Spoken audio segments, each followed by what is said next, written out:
Support for this podcast comes from the Institute on Aging, providing integrated dementia and home care with customizing care plans to meet the specific needs of aging adults in their homes.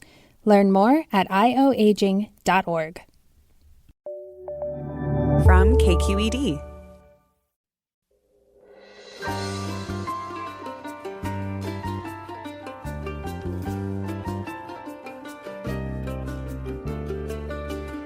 From KQED Public Radio in San Francisco, I'm Mina Kim. Forum's 10 a.m. hour is taking a vacation this week, and we're bringing you some of our favorite shows from our archives. Today, we listen back to our show on non-binary beauty, from celebrities like Harry Styles and boy band BTS to social media influencers like Patrick Starr and Kenneth Senegal. More men and non-binary folk are publicly embracing makeup in their daily lives. And as author David Yee points out in their new book, Pretty Boys, male beauty influencers existed long ago. We hear how figures of male and non-binary beauty, past and present, explore gender through makeup. Join us.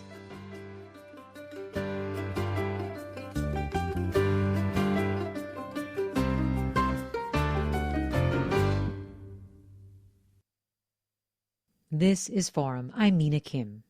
Forum's 10 a.m. hour is off this 4th of July week, and we're bringing you some of our favorite episodes from the archives, including today's pick, which is all about male and non-binary beauty. David Yee writes in their new book, Pretty Boys, we're living in a day and age where exuberant stars from RuPaul's Drag Race are not only embraced but celebrated as pop culture icons. This is an era in which men who paint their nails, a la Frank Ocean or Harry Styles, aren't automatically relegated to one orientation or the other. A time when the world's biggest boy band, BTS, is setting the new standard of male sex appeal with not only their talent, but their dewy complexions. David Yee, creator of the beauty website Very Good Light, joins me now. And David Yee, welcome to Forum. Thank you so much for having me. I'm such a fan. I'm so happy to have you here. And I just read from your book a bunch of recent examples of men and non-binary people embracing beauty and makeup today. But one of the things you make clear is that this is not new, right? Exactly. From the history of mankind, we're talking about 50,000 years ago, BCE. Our Neanderthal cousins were daubing their faces with blush, with highlighter, using foundation. And then that also trickled down to 600s CE with our Hwarang brothers who used in Korea this spiritual practice to express themselves on the battlefield. And we're seeing throughout the history of time that makeup wasn't so clearly gendered for women, but all folks from all spectrums beautified and amplified their power that way. You mentioned Hwarang warriors, and you also draw connections to the warriors in today's K-pop scene. Can you talk about how they're connected for you? Oh, for sure. So Hwarang in Korean translates to flower boy, which translates to pretty boy. And in the 600s, there's a king named King Jinheung who searched the entire land for all the pretty boys because he believed that Maitreya, who was this beautiful Buddhist god, his likeness was in the soil and that would be birthed into these beautiful men. And so he searched the kingdom for that big Buddha energy, for these men who perhaps had Maitreya in them. And so for 3 months, he looked and searched for these warriors to join his army. And they became the fiercest assassins in Shilla, the dynasty that he oversaw. But that trickles down to the pretty boys of today. And I think that Koreans, historically, when you look at the Hwarang, that trickles down to Korean culture, Korean men, and their self-respect, their self-care aspect, and K-pop stars too, who perhaps have that Hwarang spirit. So beauty is power. Really power. What was it like for you personally to write and research this book? It was during the pandemic. It was immense stress, but it was also a lot of joy because I was stuck at home in Colorado Springs in the basement of my parents' home because I left New York to concentrate on this book, but it allowed me to travel through space and time and history to meet these powerful figures who ultimately created history and paved a way for folks like me. And it might have been the most challenging year last year, but to me, it was also so empowering to know that there were these figures like pharaohs and kings and warriors who all understood that pretty is pretty powerful. It's so true. I One of the things that I was struck by was how this feels like a pretty recent shift, especially when you were talking about your experience as a little kid. Not that long ago, you tried to pretend to be the toughest kid in the schoolyard so you didn't get picked on. I mean, what would you do to try to be, quote, masculine? What did you understand it needed to be at that time? Well, what we've been conditioned to be in our younger years or as American people or in this Western world is to be hyper masculine in our expression. And what does that mean? That means to be hyper macho or perhaps hyper violent, hyper sexualized, to puff out your chest and say, not to pick on me, not to know that perhaps I'm different. And I think masculinity is a song and dance, right? We all as men are taught that this is the way of survival, that we have to put on this mask so no one knows who we truly are. And in this capitalistic structure as well, we've been taught to be a certain way, and that unfortunately stems from childhood to adulthood. And so on that playground, I would wear my jeans a little baggier. I would deepen my voice from a soprano to maybe a high alto. I would try to use language that made me seem tougher. But this was all just performative. This was performance. This was so that other people wouldn't see me as other. They wouldn't see me as feminine, which in our culture also femininity is associated with misogyny. And so I was deeply afraid that if I didn't conform, that I wouldn't be able to survive in this cruel world. So if in the past masculinity was associated with beauty and power, and then you're seriously like experiencing what sounds like vestiges of a real shift away from that. Can you talk about the great male renunciation that you write about in your book? Like, when did that change where beauty and masculinity were no longer allowed to go together? I mean, yes, dun, dun, dun, the Enlightenment period or the Age of Reason, that's, scientific, political, and philosophical discourse came around European society at that time. But truly, the shift was this period called the Great Male Renunciation that you talk about.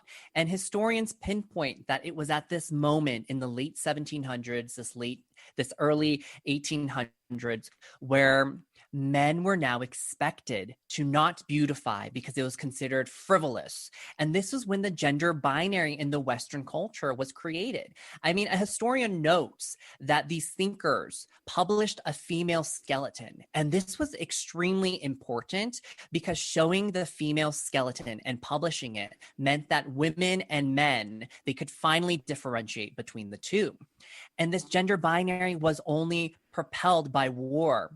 By the First World War, men were shipped off to battle. Western cultures like European society were obsessed with going out into the world and staking their claims of land, putting their flags on foreign soil and claiming it that it was theirs. And this Western purview became pervasive. Men, because they're at war, became hyper masculine, and women who were back home, who were replacing these men in places like factories or postal services or these manual labor jobs, were now expected to be hyper feminine. I mean, we're seeing advertisements from the likes of Tangi or Elizabeth Arden propel this message that it is anti-American and unpatriotic to not wear lipstick. There's a great and very famous color of red, a shade of red called commando red.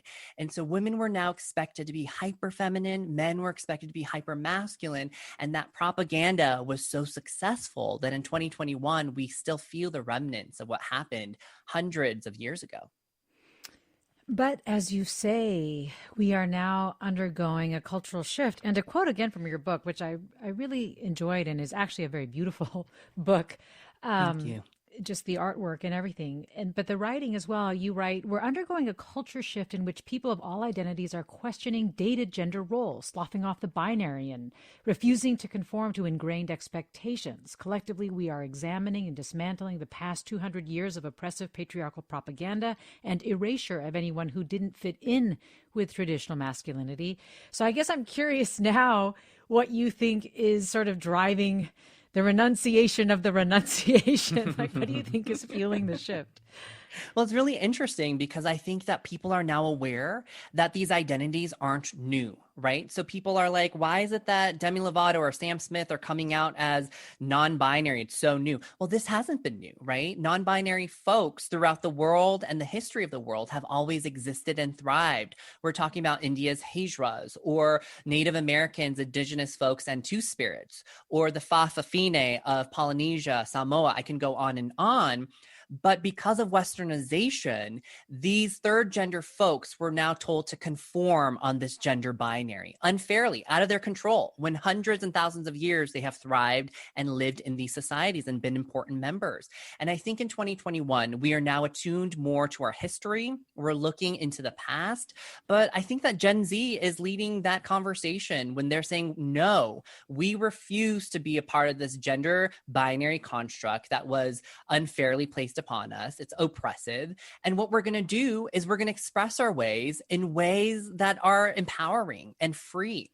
And so I think that in today's age, we're seeing guys like Bad Bunny wearing acrylic nails, or Harry Styles in his gender nonconforming expression of wearing dresses, or BTS become the biggest heartthrobs, and they happen to wear makeup and have colorful hair. So I think it's an amalgamation of different things, but I'm really hopeful that this renunciation of the renunciation that you speak of is only going to be more normalized. We're talking about the shifting gender norms of beauty, about degendering beauty and the role of makeup in moving beyond the binary, with David Yee, CEO of Very Good Light, author of Pretty Boys, Legendary Icons Who Redefine Beauty and How to Glow Up Too, which releases June 22nd. And I want to invite you, our listeners, to join the conversation. I want to know, who are your personal male or non-binary beauty icons on YouTube or in history? When do you wear makeup? How does it make you feel? Has makeup taken on new meaning for you? I'd also love to hear how you balance conflicting cultural beauty standards as well, because there are lots of them in lots of different cultures that are basically trying to push different ideas of what constitutes beauty and masculinity. You can give us a call at 866-733-6786. Again, 866-733-6786. You can get in touch on Twitter or Facebook at KQED Forum. You can email your questions to forum@kqed.org. And if you want, you can also tell us what shifting beauty norms have stood out to you. We'll have more after the break. Stay with us. I'm Mina Kim.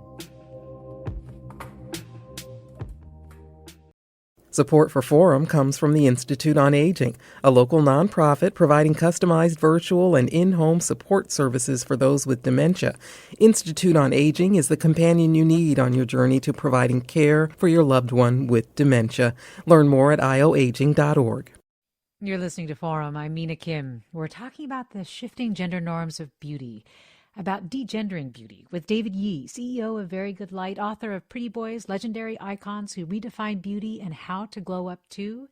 And joining me now is Kenny Senegal, beauty entertainment influencer, also storyteller with more than 400,000 subscribers on YouTube, who knows all things makeup. Kenny Senegal, thanks so much for joining us. Hello, how are you today? I'm really well, and I really appreciate having you on. Just before the break, I was asking David Yee this question about what they think is changing the gender norms, that is creating and driving this cultural shift where people are basically challenging traditional notions of masculinity using clothing and makeup. And I'm curious what you think is driving it. Kenny Senegal. I think what's driving it is simply people realizing that we've been, throughout history and like throughout recent years, we've been told to be who we are, and who we've been told to be does not always align, and it hasn't always aligned with what we sometimes feel on the inside. So I simply feel like the expansion of, makeup and beauty is everywhere now. It comes from people just authentically wanting to be themselves, authentically wanting to kind of go against the grain. I feel like we're in a generation of rebels. Nobody wants to follow the rules anymore because the rules have boxed everybody in. Everybody wants to live outside of the box that they have been put in. And I can speak for a lot of people simply because that's my case. I've never wanted to fit in a box of, because I was, born a male, I have to play football, I have to pick up trucks and blase, blase. No, girl, I like makeup. Makeup is very fab to me. Makeup is how I choose to express myself. It's artistry, it's creativity. And I feel like everybody has that creativity in them. But because of the society that we live in, it's like boxed in. Yeah, it's such a great point you're making about the fact that we're told be yourself, and now we're insisting on making people mean it. And you were saying that you became interested in beauty and makeup when did that happen for you, Kenny Seneca? So my mother was a showgirl, performed at different nightclubs and things like that. She was always, glammed up. I had no other choice. It was just something about the red lipstick. I said, oh, red lipstick is really fab. And then past that, it had to be the queens of RuPaul's Drag Race. I remember seeing like the second season when I was a child, and I was like, wow, I thought it was like something related to Drag Race, as in like the cars or whatever. And when I clicked on it and I seen these queens on screen, I said, this is me. Like, this is what I feel like. Like I was saying, the football is not resonating with my soul. And it was just the theatrics of it. It just always resonated. And then always paying attention to like pop culture also. Beyonce, Nicki Minaj, Lady Gaga, the queens. Well, you say that drag has been a major influence in your own history with makeup and beauty. Can you describe some of your favorite drag-inspired looks? Some of my favorite drag inspired looks would always have to be when I go a little more dramatic. So whenever I'm in like full glitz and glam, I get that straight from the drag community. The contour. I think a lot of beauty trends these days come from the drag community, because the drag community is full of individuals that always wanted to live outside of the boxes. And what does it do for you, Kenny, when you put makeup on? Like, how does it affect you? It's like an extra layer of confidence. I can't quite explain it. It's like you go from being, unpolished yourself. You should always love yourself as like who you are, but it's that extra label of confidence. It's just like, oh, you absolutely cannot tell me anything. Look at my face right now, Well, this listener writes, I often don't wear makeup since I felt like it was expected of me growing up as a girl, but I'm learning to appreciate how others can use it as an art form. David, similar to you, do you use it as an art form? What does putting on makeup, what does the process of beautifying do for you? I think that skincare and makeup is transformative. It is a symbol of power for me. I think it's also armor. So as you are looking into the mirror and coming terms with who you are, it's self-care and it's radical self-love. So that 5-minute meditation, and I always do this, I put my 2 hands on my face and I hug my face in the morning and I say, this is who you are. This is what you look like. And sometimes I look and see an extra mole and I'm like, I didn't notice that. Or maybe an extra wrinkle, and come to terms with that self-actualization. And I think that makeup and cosmetics is powerful because you are transforming from the inside out and you are sharing your light with the world. So that 5-minute meditation before the day, you're gassing yourself up. That 5 minutes before bed, you are practicing that self-love and saying, hey, I'm here for you. I love you. We are all we have, and going to bed in a positive way.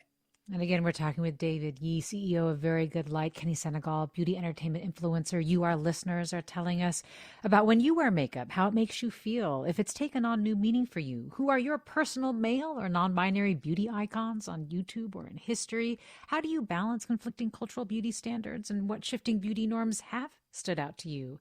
You can call us 866-733-6786. Again, 866-733-6786. Get in touch on Twitter or Facebook at KQED Forum. Email us, forum@kqed.org.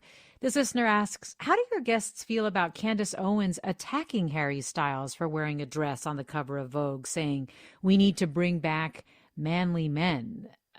David, do you have a reaction to that? I do, and I'm glad that we're speaking about that because I have a lot of thoughts. I think that for one, Candace Owens is misguided when she thinks about masculinity. And she too is a victim of this American westernized system of colonization and what we are supposed to think of man and woman in this gender binary, right? And these constructs of masculinity that she promotes is, like I said, misguided. She is subscribing to this idea that man, to be powerful, needs to be hyper masculine, meaning hyper violent or hypersexualized or hyper gruff or stoic. And what we're seeing is that's not what makes a powerful man. That's not what makes a genuine man. They are playing this idea that they have to be a man in the song and dance, right? They have to be performative in their actions. And Harry Styles is also sharing with the world who he is in a more colorful and expressive way. And I think the most masculine, powerful act that you can do is to enact your authenticity and your truth and share some color with the world and be unabashed in that, be extremely unapologetic about that. And I think that he is actually exuding the most version of what I think of as masculinity, is living his truth and also being confident at the same time. Okay, Senegal, did you get pushback to when you were first being more open about your makeup looks? You know, it's funny that you say that because I never got a lot of pushback, even though I've seen a lot of individuals get pushback. I've talked to a lot of individuals that have gotten pushback. I personally never got pushback. And it was because just what David got done saying, it was because not only does it give me confidence when I wear makeup, it gives other people confidence. You know, it makes other people happy when I walk in a room and a face is beat to oblivion. Everybody is like, oh my gosh, I feel good now. Or I feel good. I feel good just because you're here. And I think that's what makeup is all about also. It's all about expression. You've had people come up to you and say that you being so authentic has helped them be more authentic about who they are, Kenny? All the time. That's one of my most commented things, is that you being authentic, Kenny, has inspired me to come out of the closet. You and live my life on my own terms. And I think the makeup really does that for people. It passes along the confidence. It's like a ripple effect. I think on an energetic level, it's like, oh, if he can do it, I can do it too. Especially coming from where I come from. I come from the South, very small town outside of Houston, Texas, very small town called Lamarck, Texas.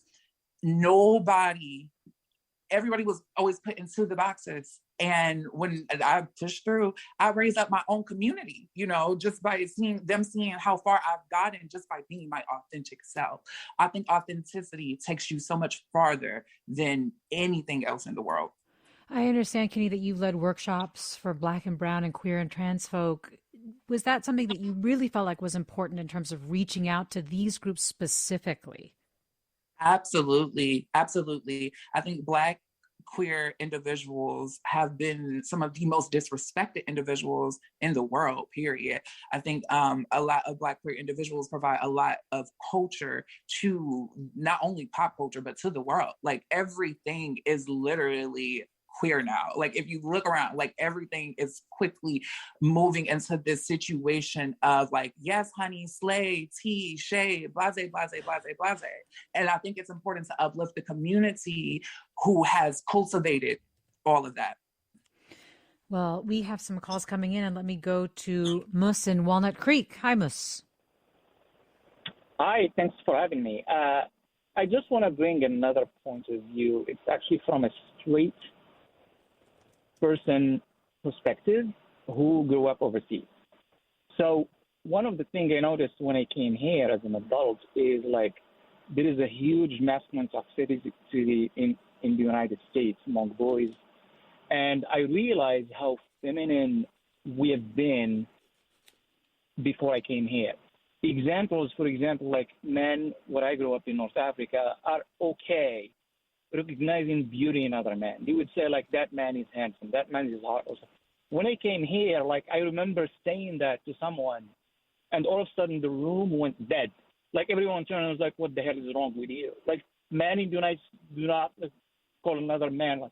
And I think this can go far reach. The other thing that, from my personal experience, is like the culture here is very sport oriented and very segregated into teams. And I'm raising boys, and I'm seeing that there is like hardly any opportunities for them to actually like interact with the other gender, so that we can have less like that mix of developing boys to become more like develop their feminine side, understand the other party, understand like how, be okay nurturing your feminine side in a way that kind of calms you down and grounds you in a way that you don't have to be always alert into a fight, as the author was talking about. Like you have to always show that you cannot be messed with. And that's my point. Do you feel like it's starting to change, Mus? Not really, to be honest with you.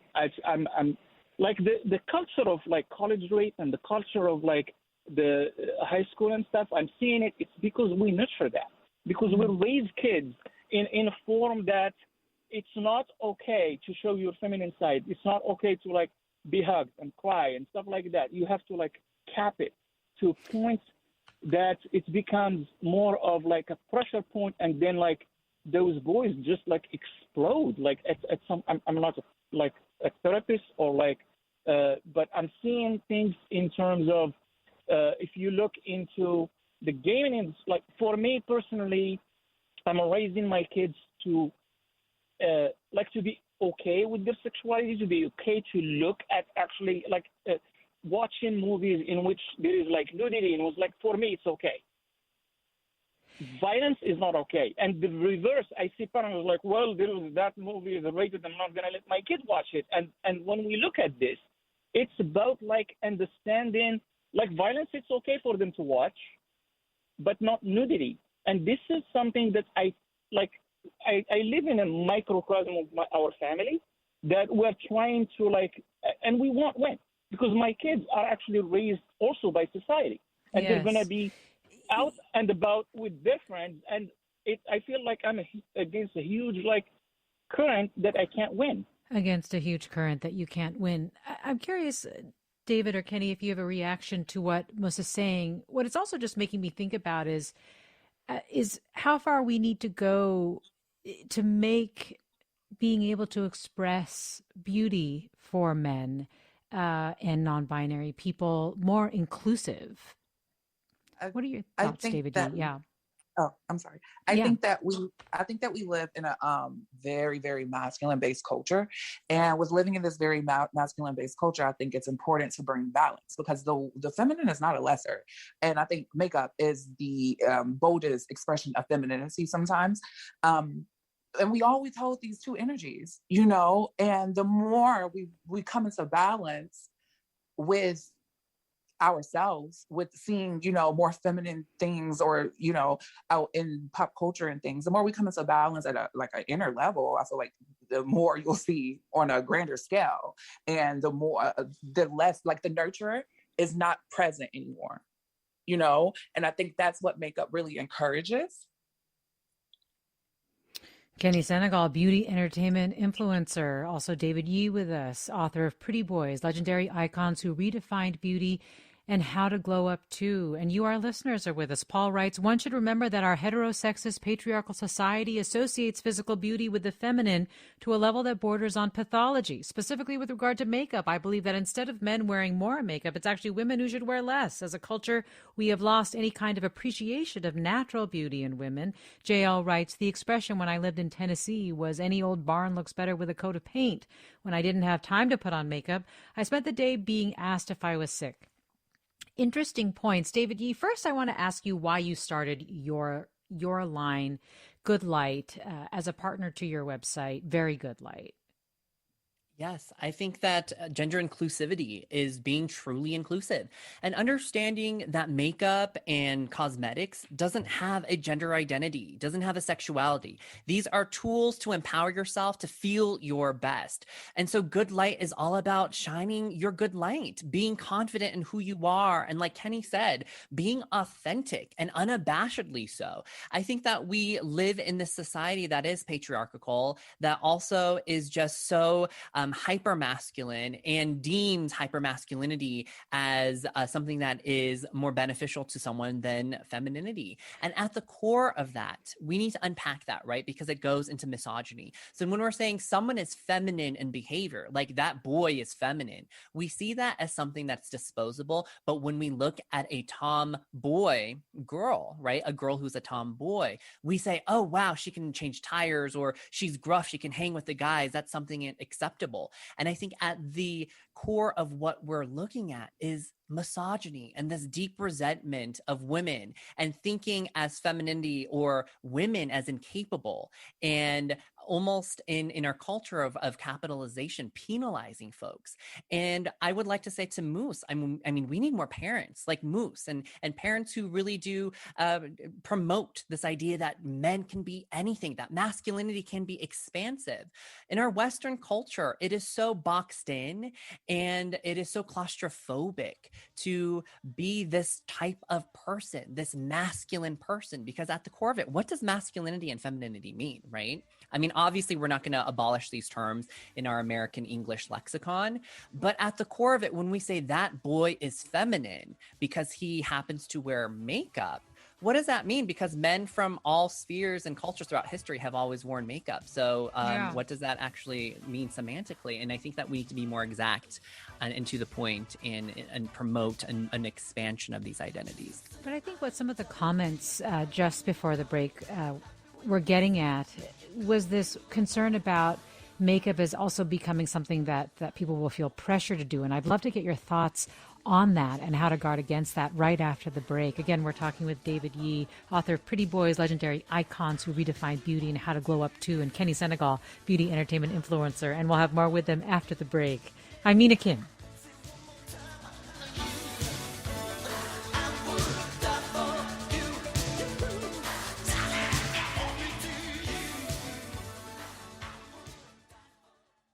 Support for Forum comes from Sutter Health. The pandemic reminds us that there are many health risks we can't control, but we can lower our risk of advanced cancer by having regular cancer screenings. That's why it's important to come in for mammograms, pap smears, and colorectal and lung cancer screenings.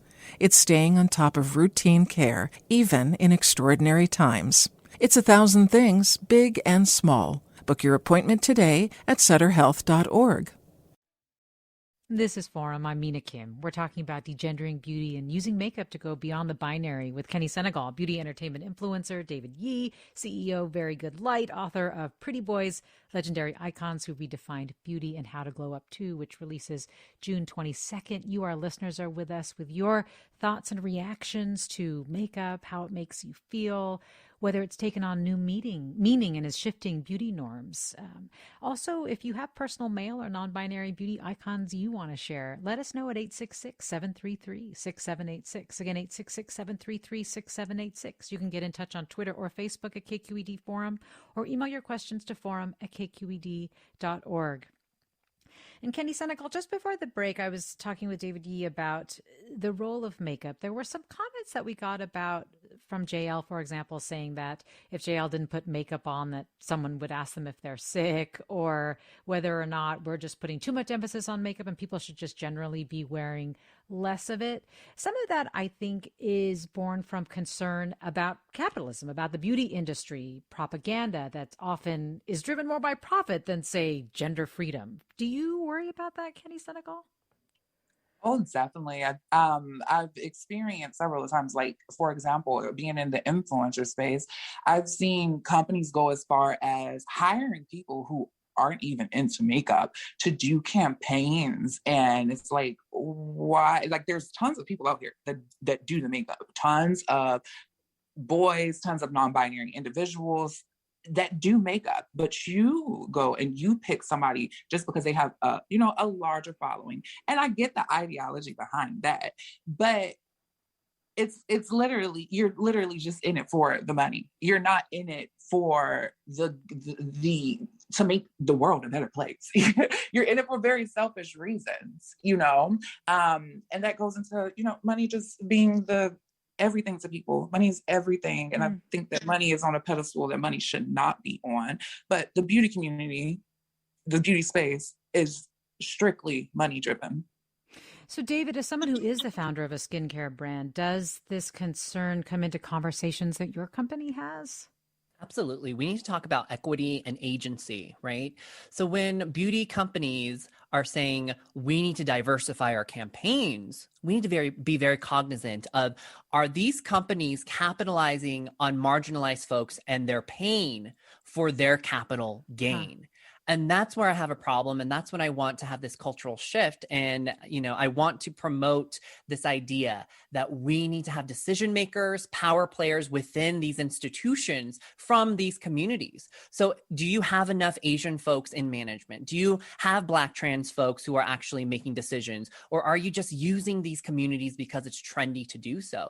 Capitalism is something that we all need to talk about. And I get it. America is a capitalistic country and structure. But when it comes to the beauty community and activism and advocacy, when we're talking about inclusion and diversity, what does that exactly mean? And who has the agency to make those decisions? Who are the ones who are benefiting from this capitalization of pain? And I think that's something that we are always cognizant over. And for me, as an activist and advocate in this space, will continue to promote and think and rethink and ensure that it's an equitable space and that we're continuing to do justice to these communities.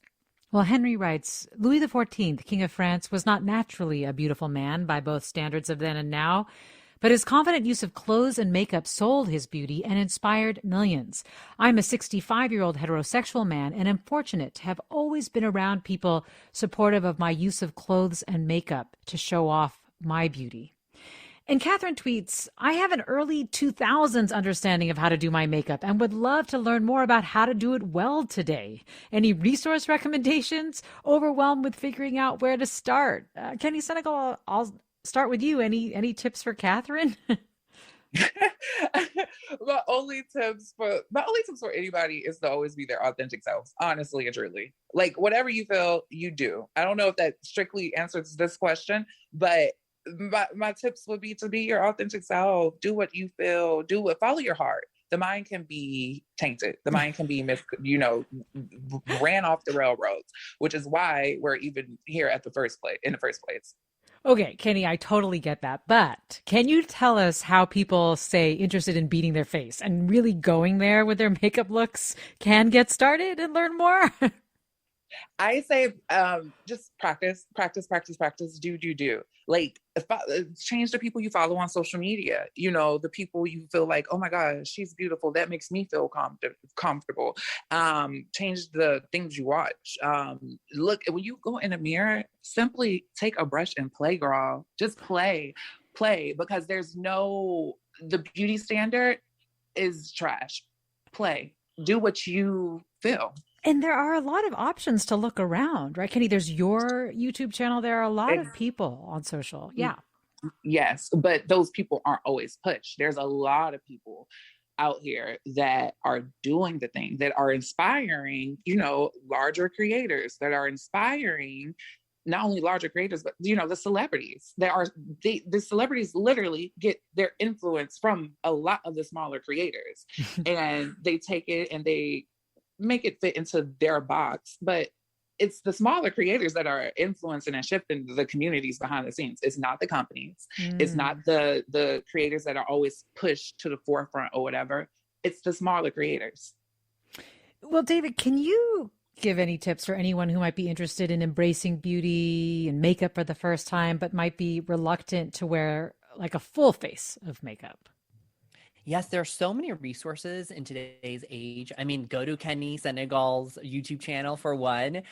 Go to creators who kind of look like you. So perhaps if you are Asian and you have monolithed eyes, there are plenty of people on YouTube or on TikTok or on Instagram. But find your confidence in what works for you in the privacy of your own home. If you want to try a full face beat, or if you want to try a new lash line, or if you want to try a new eyeliner, like try it, and then once you feel confident, show it to the world, show it to your social media. If you don't have social media, show it to your friends, FaceTime your friends. And I think that it is those small steps that really truly make you feel your magic and feel your light.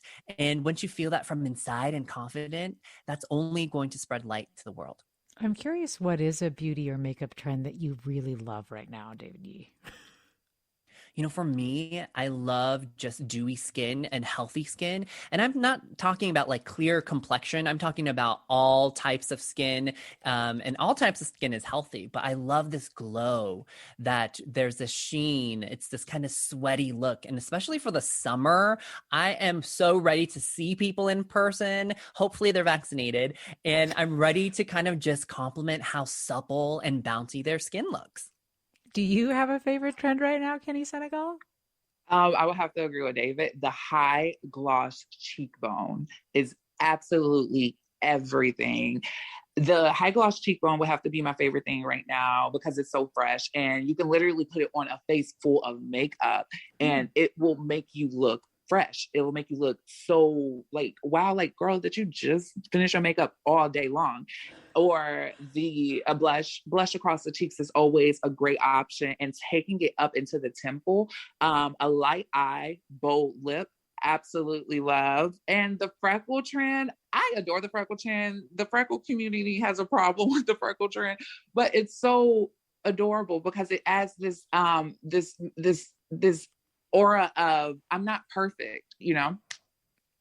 Kenny Senegal, beauty entertainment influencer, David Yee, CEO of Very Good Light. You, our listeners, are also with us. Let me go to Sarah in San Leandro. Hi, Sarah. What would you like to share? Hi there. Thank you so much for taking my call. So I would like to talk more about painting your nails. So I paint my nails for fun. I do nail art. I learned how to do it just on YouTube. And I have a 5-year-old niece and 7-year-old nephew who I love like they're my own. And of course, when they see me painting my nails, they want to do it. My niece is a little more into it, but of course her brother sees it, and they're children. All they see is fun colors being painted on their hands. They don't really think of it as masculine or feminine. So of course I do it for both of them, and I love doing it. It's a bonding thing. But my brother, who is a little more conservative thinking, it resulted in a little bit of a debate. And he really was asking me not to at first, and I said, but they're kids, and I don't want to, I don't want to paint his sister's nails and then have to tell him no because he doesn't understand why. So ultimately, he's the parent, and he gets the final say. But he did finally, after I said my main point that I'm leading up to, he did say, okay, well, could you at least please push him towards the boys' colors, the blues, the blacks, the greens? And I was like, okay, fine, like compromise. So my mom, ever the neutral party, chimed in and said, well, while we want our kids to express themselves and let them do these fun things, we have a responsibility to protect our kids because out in the world they're going to get bullied for something like that, and a boy will get bullied for having his nails painted at school.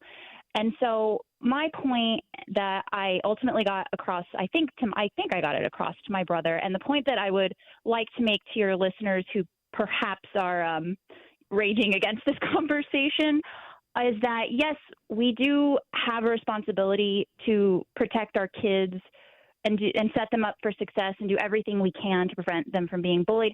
But just as equally, we have a responsibility to protect them from becoming the bully. And so that's the main point I would like to get across. Thank you so much for the conversation. I'll take my response off air. Thank you. Sarah, thanks for sharing that story. I don't know, Kenny Senegal, if you have a reaction to what you're hearing from Sarah. Absolutely. It's crazy because David also mentioned that, when girls are tomboys, it's so accepted. It's a fear of femininity. It's not a fear of, oh, he's going to go to school, he's going to get picked on, blah, blah, blah. It's a fear of femininity. It's just, or at least what we view as femininity. And on top of that, I think telling a child that is naturally interested in, oh, let me paint my nails, that stifles and it stops their creativity at a very early age, which is why creators and creativity is so looked down upon, or not looked down upon, but it's always seen as a lesser, but the creative energy is what really drives the world. Totally. And I would like to add that, historically, when we look at history, let's talk about how men were the ones who painted their nails. In 3200 BCE, Babylonians went to a salon before battle. So it might have been their last day on Earth. They might have gotten their heads chopped off or killed, but they could easily have spent hours having their hair lacquered and curled to match the color of their nails. And so these fierce warriors throughout history, men have always beautified. Men were the first to paint their nails. So why is it that we've become so fearful of these innate acts that are within us? We want to beautify. Humans are a part of the animal kingdom as well. And we see male species in the animal kingdom, like peacocks flaunting their beauty. Men too innately want to beautify. It's just that fear of repercussion. But who's to say that it's also not violent or oppressive to tell that child that they cannot do this or that because it's shameful? And I think that that's what breeds kind of this hypermasculinity and later violence that stems from hypermasculinity by creating shame at such a young age. Well, let me go to Luca in San Francisco. Hi, Luca. Hi. So surprised to get on air. Well, we're glad you're on. What do you want to say? I was just calling in. I was particularly interested in the previous caller's comment. I'm in my late 20s. I'm a very sort of cisgendered appearing male. But I've always been interested in nail polish, and when I see it on women, I always comment. And I always wanted to do it myself, but never know how to get into it. And my sister used to paint my nails when I was a kid. So I've always had that interest, and it just never panned out. I don't know how to get into it, and I'm curious how that might work out. Well, who can point Luca in a direction to get into it? Okay, so Lil Yachty, I don't know if you know who Lil Yachty is, but Lil Yachty just released like a full fingernail polish line, and the whole motto is, it's for you, not for them.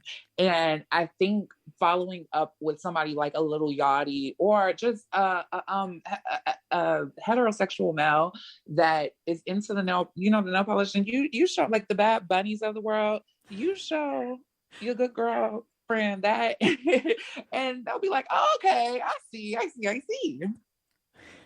Well, Kenny, thanks for that tip. And we're also talking with David Yee. You're listening to Forum. I'm Mina Kim. Kent writes, I never felt like my body or brain really fit into contemporary masculine standards. So back in the 90s, I became a goth and wore makeup. I then got into drag as a critique of beauty standards. Now I wear makeup less often and instead do a kind of 70s style with loud patterns and a horseshoe mustache.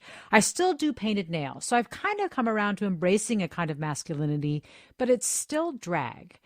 Interesting. David, I'm loving your historical examples, and it's reminding me that you have some really great examples in your book about drag and some of the, this is like stretching back to Japan's Edo period in the 17th century. Can you just talk really briefly about drag, just because I don't know that we've given it enough of its due in this conversation? Yeah, for sure. I mean, we have drag queens and drag culture and the art of drag from many cultures and history and times throughout the world. And yes, the Edo period with the kabuki, or we're talking about Shakespearean time when the word drag is thought to have been originated from men wearing long dresses that dragged on the floor, or even the history of American drag. I mean, we can trace that to William Dorsey Swann, who was who was formerly enslaved and became legendary for throwing extravagant soirees known as drag balls throughout the Washington, D.C. area. So I think that drag culture is nothing new. Drag culture and the art of drag has been celebrated throughout history. And if that's what you love, embrace it. It is all about fun. It's about expression, and it's about the keyword of the day, authenticity. And we have people sharing some of their favorite icons. Winston tweets, don't neglect glam rock, Mark Bolan, Gary Glitter, The Stones. Russ writes, Mick Jagger, David Bowie, Boy George, on and on. This stuff's not new. And of course, that's been your point all along, David Yee. Kenny Senegal, one thing that you have said is that we're getting to a point with gender where it's all mesh. And I'm really curious what you mean by that. What I mean by that is that we're just breaking out of gender roles. We're breaking out of gender roles, and I think it's really the younger generations that's really helping push this. Like, it's the younger generations, they don't care anymore, and that's simply what I meant. We're all meshing up now. It's like, and there's nothing wrong with it. There's nothing wrong with it. There's nothing wrong with being a free-spirited individual and doing what you want to do. And I feel like the more we mesh, the more we get comfortable with, guys presenting how they want to present, and same thing for women. The more we get comfortable with that, the better the world will become. Yes, freedom for all, because Miriam writes, young tomboys are taunted, shamed, and often beaten up for their gender expression. To push to more mainstream femininity is constant and overwhelming. So where do you see this going to, David Yee? Tell me where we're headed, since we've seen reversals through history. I think where we're headed is a bright and beautiful, flamboyant, colorful future. Think about this post-pandemic world as the roaring 20s of the 1920s. That came after a pandemic. And I think that now we want to be expressive. Time is of the essence. We understand that one thing can change the world and your life. Now is a time to live your authentic truths, be expressive how you want to be, and show the world who you really are. David Yee, author of Pretty Boys, Legendary Icons Who Redefine Beauty and How to Glow Up Too. Kenny Senegal, beauty entertainment influencer. Thank you both for coming on. So appreciate having you both on today. Thank you. Yeah. And I also want to thank our producer, Caroline Smith, for producing today's segment. Forum is also produced by Blanca Torres and Ariana Prael. Susan Britton is our lead producer. Our acting senior editor is Judy Campbell. Our engineers are Danny Bringer and Katie McMurrin. Our intern, Kimia Akbari. Our executive editor, Ethan Tobin Lindsay. And Holly Kernan, our chief content officer. I'm Mina Kim. Have a great weekend.